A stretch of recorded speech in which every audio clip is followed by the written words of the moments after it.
Makambo eza mabe. Bandeko ezalinga ndeko na bino Ludovic. Makambo eza mabe na Goma.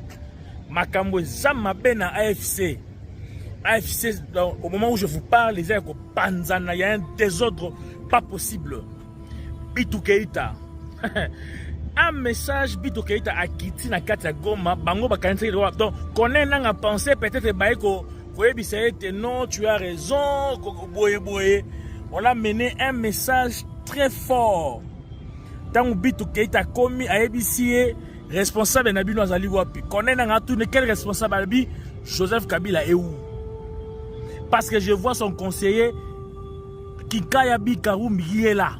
Na kati ya réunion. Mais Kabila dit que non, vous allez responsable à FCT. Kikaya aosa nini wana na kati ya réunion wana parce que balobi était Maman Nabiso Keita est venu voir la délégation de l'AFC. Mais que fait Kinkaya Karoubi na kati ya liste wana? Osomona pasi Kabila emoko maele sukayo. Moi ceux qui rébellion et l'équipe mingi ntako ma rappel mo liboma. Ya na ngopé za na ngo. Nazo kona note mesa na ngopé. Bande ko message ba memeli bango. Maman Nabiso Keita lobi boye. Je ne suis pas venu discuter avec vous. Mais il y a des leaders nabino oyo États-Unis batindi ngai. Na yebisa bango. 1. Ba retirer ba troupe. Ba eko yebisa Kagame. Kagame to moni ba soda na yo ndenge bazo kota na sol congolais. Il faut retirer bango. Ba eko yebisa Kabila boye. En réalité les États-Unis batali na kata ba fichier na bango ba moni que Kabila n'est pas congolais. Makamna ba bino za solo bo la information bo mona ba moni que Kabila n'est pas congolais. Les États-Unis na kata ba fichier base de données ba moni que Kabila comme on a Hippolyte Kaname. Donc j'appelle même la raison Kabila s'est confirmé c'est était rwandais. Choyo sikoyo ba ebisi Kabila boye.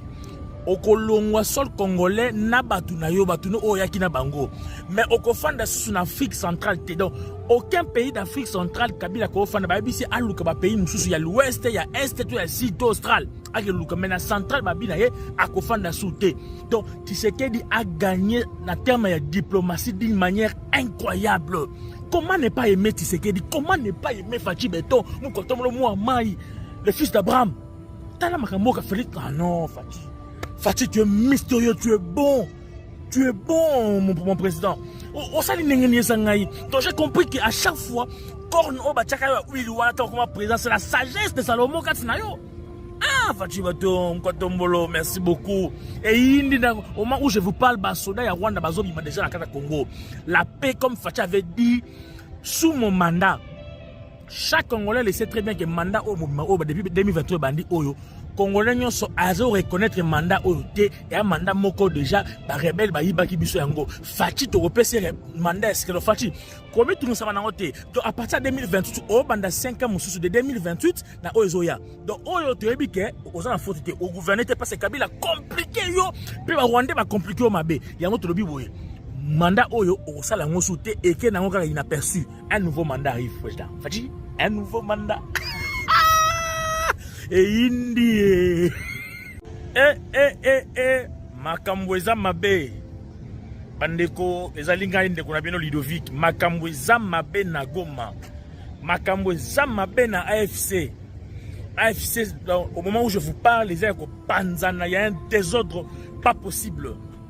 Bitou Keita un message Bitou Keita a quitté na kati ya Goma bango bakanisi donc connaît n'a pensé peut-être baiko non, tu as raison, boye. On a mené un message très fort. Tant Bitou Keita commis à ABC responsable na bino azali wapi. Connaît n'a tout quel responsable albi Joseph Kabila est où?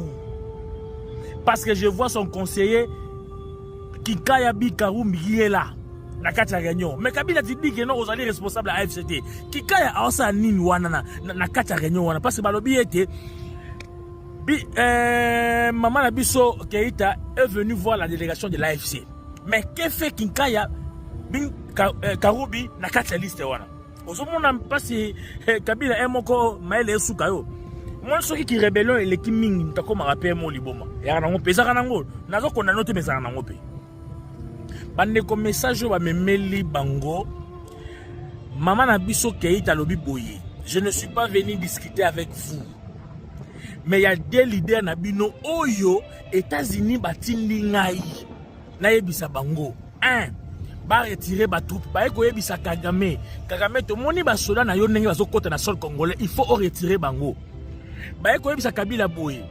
En réalité les États-Unis batali na kata ba fichier na bango ba moni que Kabila n'est pas congolais. Makamna ba bino za solo la information ba mona ba moni que Kabila n'est pas congolais. Les États-Unis na kata ba fichier base de données ba moni que Kabila comme on a Hippolyte Kaname, donc j'appelle même la raison, Kabila s'est confirmé c'est rwandais. Choyo sikoyo ba ebisi Kabila boye. Okolongwa sol congolais na batu na yo batu no oyaki na bango, mais okofanda sous en Afrique centrale te, donc aucun pays d'Afrique centrale Kabila ko fanda ba bisi aluka ba pays mususu ya l'ouest ya est to ya sud austral akeluka, mais na centrale ba bina ye akofanda soute. Donc Tshisekedi a gagné na terme ya diplomatie d'une manière incroyable. Comment ne pas aimer Tshisekedi? Comment ne pas aimer Fachi Beton, Mukotomolo Mouamai, le fils d'Abraham? Tala makambo ka Félix. Ah non, Fachi, tu es mystérieux, tu es bon, mon président. Donc j'ai compris qu'à chaque fois, c'est la sagesse de Salomon Katsinayo. Ah, Fachi Baton, Kotombolo, merci beaucoup. Et au moment où je vous parle, Basoda et Rwanda Bazobi m'a déjà la Congo. La paix, comme Fachi avait dit, sous mon mandat, chaque Congolais le sait très bien que mandat depuis 2023 bandi oyo Congolais nyonso azo reconnaître mandat oyo te et un mandat moko déjà ba rebelle ba yibaki biso yango Fachi to repese mandat est-ce Fachi comme tout nous savons nango te. Donc à partir de 2028 au banda 5 ans mususu de 2028 na ozoya, donc oyo to yebi ke oza na faute te au gouvernement te parce que Kabila compliqué yo pe ba Rwanda ba compliqué o mabe yango to lobi boye mandat oyo osala ngo soute et que nango kaka inaperçu. Un nouveau mandat arrive président Fachi, un nouveau mandat et Indie